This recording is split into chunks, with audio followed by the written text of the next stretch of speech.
Welcome to Sector Report. I'm David Beatson. This week, why our avocado are on the long haul to new markets, what's wrong with those lifestyle blocks, and how Southland's coping with the big switch to dairy farming. The last thing I want is more rules. Nobody wants more rules, but we're stuck in a bind here. And I mean, the Southland public are right behind what we're doing. They're very concerned and they like the stance that the council is taking.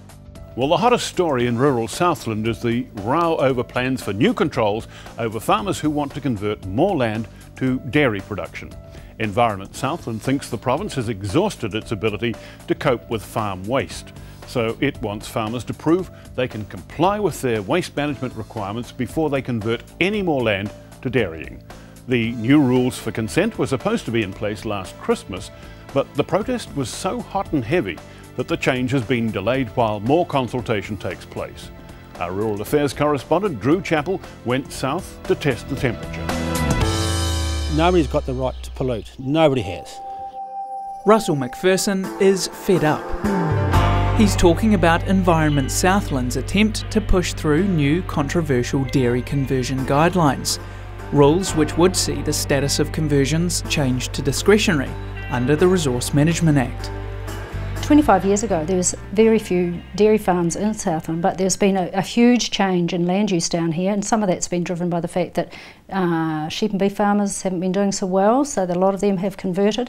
But we've really found, we've had some trend data that came through last year with our State of the Environment reports, just really indicating that we're having a big decline in a lot of our water quality indicators. So this is in our groundwater and also in our surface water, and a lot of this really comes down to land use intensification, and quite a bit of that has to sit with the dairy farm conversions that have taken place. Travel around Southland region long enough and you're sure to come across a few signs like this one behind me. This 95-hectare sheep and beef property is advertised for sale specifically as a dairy conversion. Under the new proposed policy changes, whoever buys this farm will have a few more hoops to jump through. Those hoops now include providing proof under the RMA of a minor or less than minor impact on the environment before approval to convert will be given by the council. Applicants would also have to provide a comprehensive farm management plan, a nutrient plan and winter grazing risk assessment. Ali Tim says farmers have been getting away with cutting environmental corners for far too long. It's about the leakiest sort of system of N that you could possibly have, of nitrogen that you could have. So we're not saying that we're not going to consent that process, but we need to be talking to those farmers and saying, what sort of management practices are you putting in place to make sure you stock out of waterways, you're not having a lot of overland flow which is giving silt into waterways and so on, making sure that they're excluding stock, and they're really good about how they go about their drainage and their drain maintenance as well. A recent State of the Environment report was critical of the state of Southland's water, which also came under fire from the Auditor-General late last year. Ali Tim says in both cases, dairy intensification was pinpointed as an area of particular concern. The last thing I want is more rules. Nobody wants more rules, but we're stuck in a bind here. And I mean, the Southland public are right behind what we're doing. They're very concerned and they like the stance that the council is taking, because water quality is very dear to their hearts. We all love our rivers and we like to recreate in them and fish in them and live beside them. So we've got a good mandate there, but they're particularly concerned about water quality and they want us to do something about it now. But only use them 20%. Talk to most farmers about the water quality reports though, and unsurprisingly, you'll hear a different story. We're improving. We're actually going forward, and I think dairy farmers we're all like children. If you whip children, they'll never learn, and they won't do what they're told. But if you say good things and praise the people, they take that on board and try to do better. And the same with dairy farming is that we've been whipped too many times, and I think farmers are sick of being whipped. And it's time to be a bit of praise to be put forward. Russell McPherson has been milking cows almost all his life and says the proposed rule changes will force young people into other careers, as the price of farmland will inevitably rise. A lot of young fellows are either sheer milking, contract milking, and they've gone away and bought a property that one day they might consider to convert to dairying. So they've been using that as a wintering block or runoff block for the young stock or a silage block. Now, with these new rules, what they try to do on the 14th of December, that value of that property has diminished quite considerably. People have lost a lot of money on land that's not converted. Southland farmers were so fired up by the proposed changes that they turned up en masse to a council meeting in December to voice their anger. More than 100 farmers showed up to protest what they called the erosion of democracy in the attempt to push through the regulations early. I think the council's been a little bolshy. They tried to coerce people through this collaborative mode, getting people around the table by that method. In the end, they just tried to circumvent democracy. I think you've got to have cooperative discussion, not collaborative discussion, and there's a big difference between the two. And of course, added to the Waitona debacle of earlier 2011, where that got all New Zealand interested, I think Environment Southland needs to take a look at how it works with farmers, because farmers are wanting to be cooperative, but we certainly don't want to be bullied and coerced unfairly. And to be put down and disparaged in front of the community was very, very disappointing to me, knowing that the primary industry and the sector in Southland is so vital to our very well-being. Southland farmer and former Federated Farmers President Don Nicholson was at that council meeting. Since leaving Fed Farmers, he's been able to voice more of his personal opinion, and it's clear he shares the views of many other Southlanders.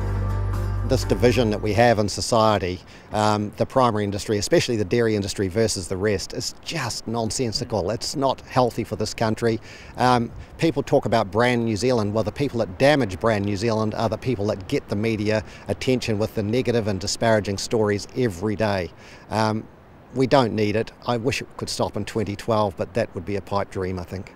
Farmers are sick of it being blamed for everything that happens in our environment. In fact, the State Environment Report is saying that we're actually getting improvement. Dairy farmers should have been patted on the back and said, look, you're actually doing a good job. And then farmers would, you know the whole story, if you pat someone on the back, they actually feel good about themselves and they even try harder. But Ali Timms believes the root of the problem lies elsewhere. If we saw more leadership from the farming industry, we wouldn't need to do that, but we're still waiting on that, and they've got some good leaders out there and they could really be driving this, but at the moment that's not happening, and that's unfortunate. Statistics indicate that, whether farmers need to show more environmental leadership or not, more and more properties will continue the conversion to dairy. Russell McPherson says both farmers and the council recognise the need for cooperation, for the good of the region and the future of farming. I think they will listen. I think we'll negotiate some really good common ground and we'll have some really good outcomes. And that's really important. It's important that we do keep conversions going and that we have young people on our farms. Drew Chappell reporting. Coming up, how New Zealand's avocado growers are reaching out for new horizons. That's next on Sector Report.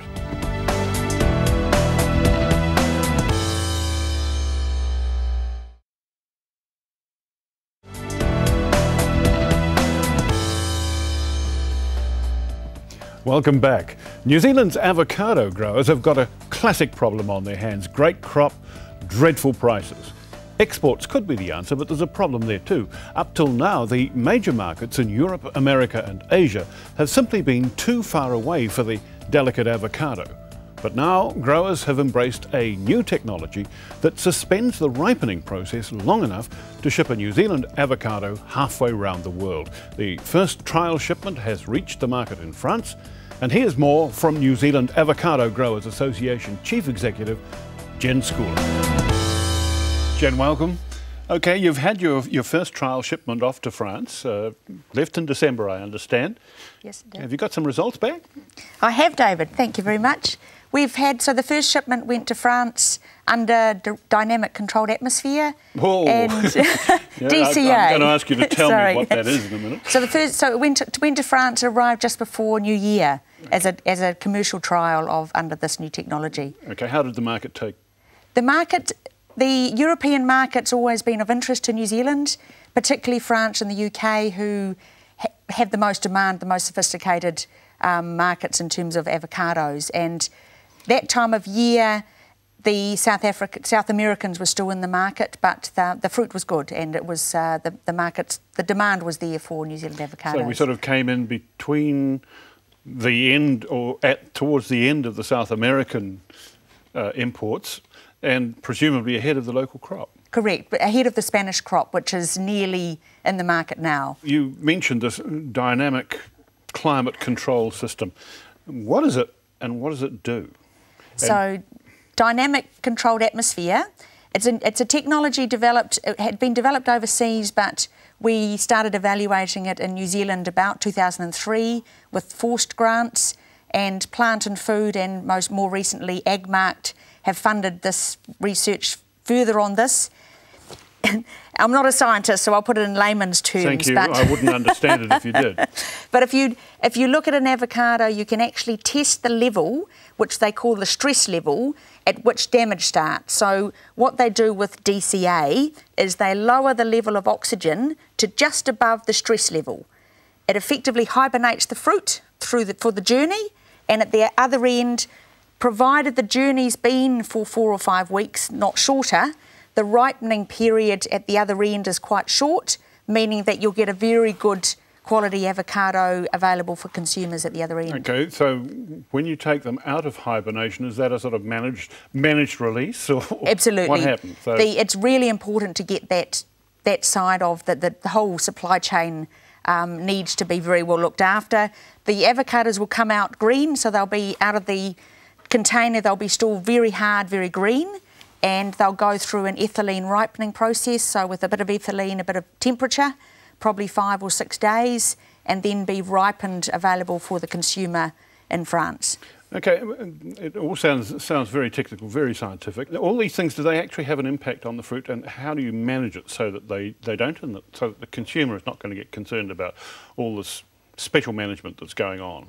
I think probably the fact that we've taken this long to start using this technology is all because we know there's no point shipping the fruit all the way across to Europe and finding that the quality's not good at the other end. Does it have any impact on taste or appearance of the fruit? Appearance, no. You should, but it won't last. Avocado is a fruit, isn't it? It is a fruit, yes. Okay. Yeah, no, it's quite often, because it's used quite often in salads, it is often confused as whether it's fruit or veggie, but it is a fruit. But it doesn't have a huge life. Once it's ripened, it does need to pretty quickly go through the distribution centre and onto the supermarket shelves at the other end. Okay, so the process itself doesn't alter the taste or the appearance, but no, it doesn't. What you have to be aware of is you've got a very short period after that to move it through the market. Correct.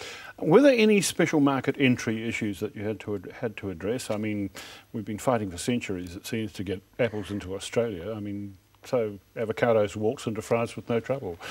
No, very good question. We have access for avocados into the EU, and the question about whether where the technology is going to be used, it's not necessarily just to get to Europe. It may well be to Russia or to India, for example, who also need 4-week shipment, but we don't have access into those 2 countries. So we purposely, we obviously had to choose a country where we do have market access. Okay, you mentioned a couple of other markets there that you're looking at, but you don't have access.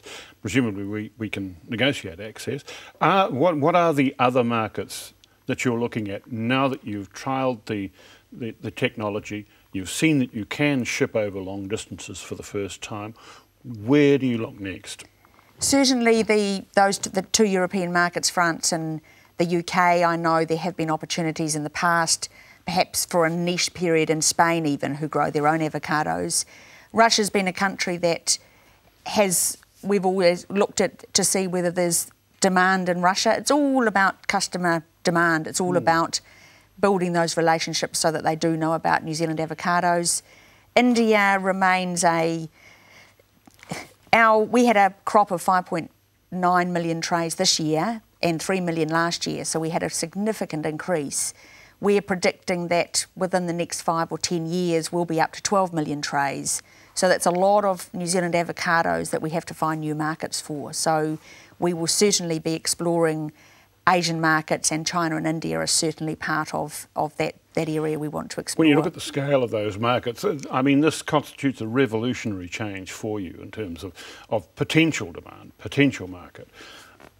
However, is the New Zealand avocado grower going to have to make some adjustments to exploit the opportunity? I think without a doubt, avocado quality doesn't improve after it's left the orchard.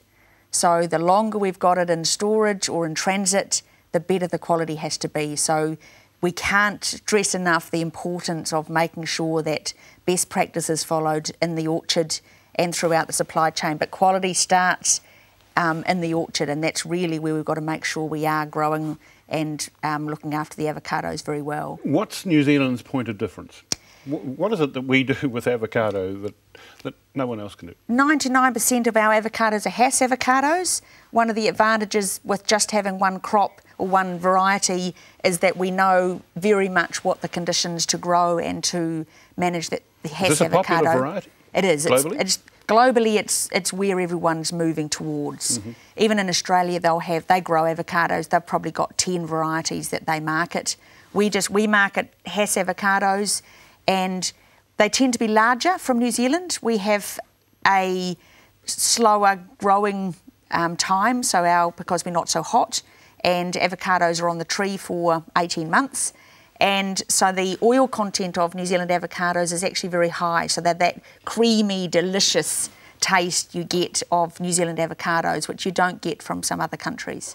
Ah, well, I can see I feel a pure New Zealand label coming on. Well, I think that's certainly something that when you know the whole feel of New Zealand avocados is very positive. Yes. Jen Schooler, thank you very much. Thank you very much, David. Nice to be here.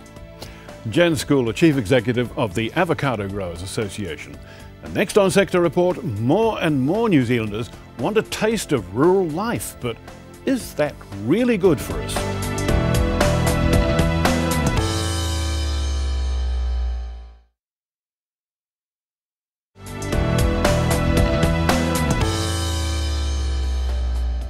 New Zealanders like the country lifestyle, but we could be creating a bigger risk to our farming system than the hotly debated issue of foreign land ownership. That's the warning from Federated Farmers President Bruce Wills. He says some 873,000 hectares of farmland have been carved up for lifestyle blocks. That's about half the land currently in dairy production, and it includes 10% of the best quality farmland in the country.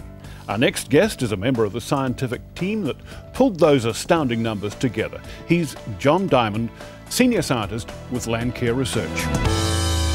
John, thanks for joining us. What's your study actually telling us about the rate and the scale of these lifestyle developments? Well, over the last 13 years, there has been on average 6,000 new lifestyles per year. And on average, what kind of scale are they? What size? Well, they tend to be between 1 and 4 hectares in area. And are they all urban fringe, or are they in rural communities?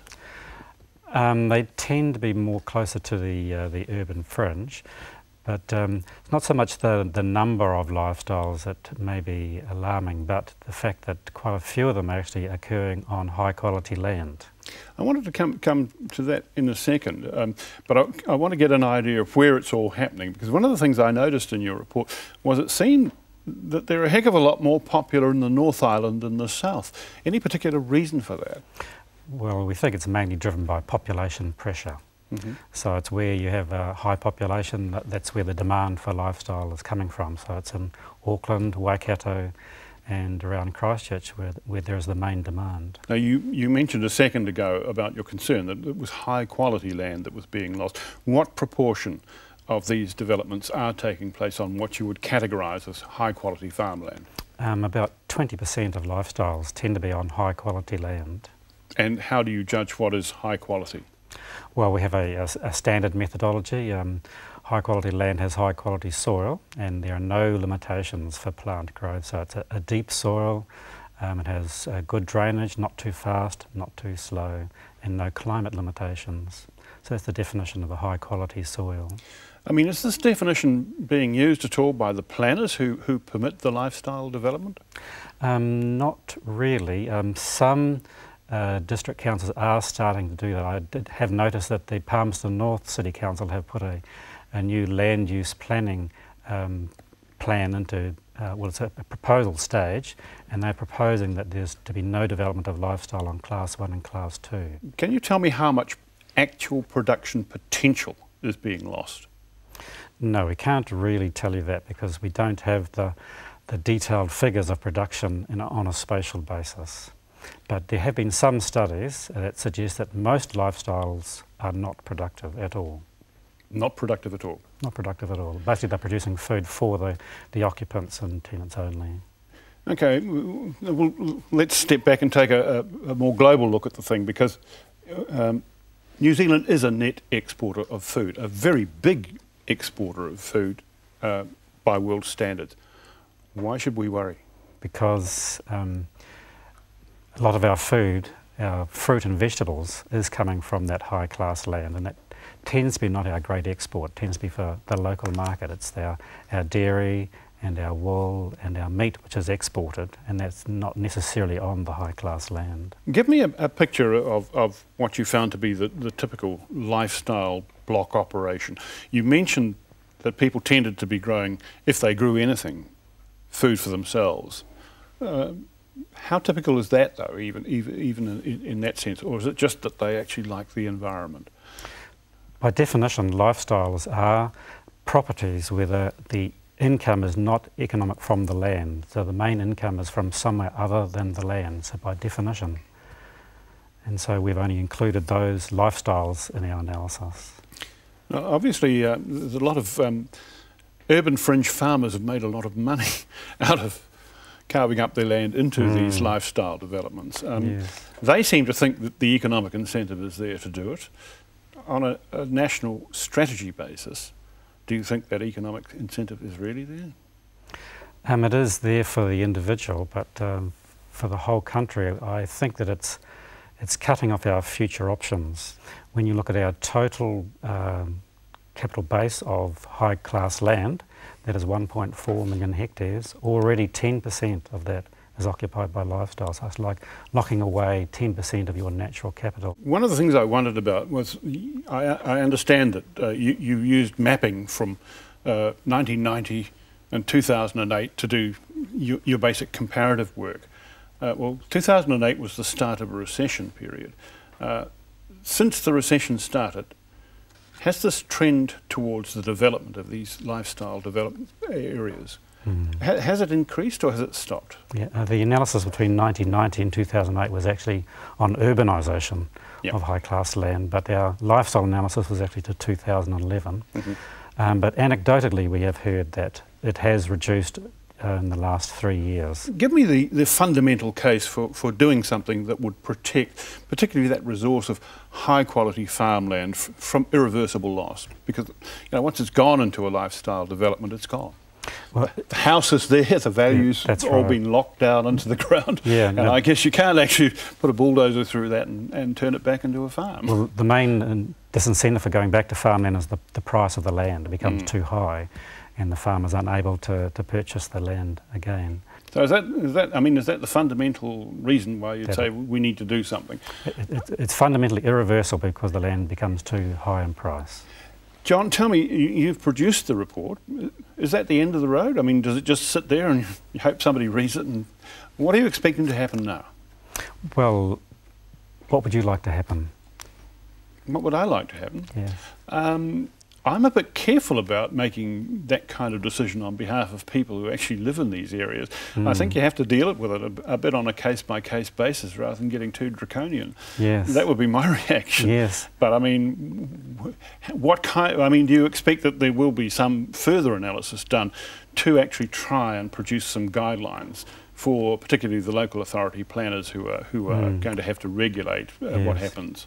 I do take your point, and personally, I believe that we do need some sort of policy statement on the total amount of land that's available, a high-class land, and I believe that there should be a moratorium on new lifestyle blocks, but maybe to allow present lifestyle blocks to further subdivide to meet that demand for people who want to live in the country. Okay, so you'd cap it? I think so. You'd cap it and then let it trade within that cap? I believe that would be a reasonable compromise. Okay, so are you going to push for that? It's not really my job. It's not really my job to push. Well, thank you for your advocacy. It's just my job to put out the figures and let society decide what to do with them, really. John, thank you very much. My pleasure. John Diamond, Senior Scientist with Landcare Research. That's it for this week. Remember, you can check out this program anytime online at country99tv.co.nz. Thanks for your company. I'm David Beatson for Sector Report. See you next week.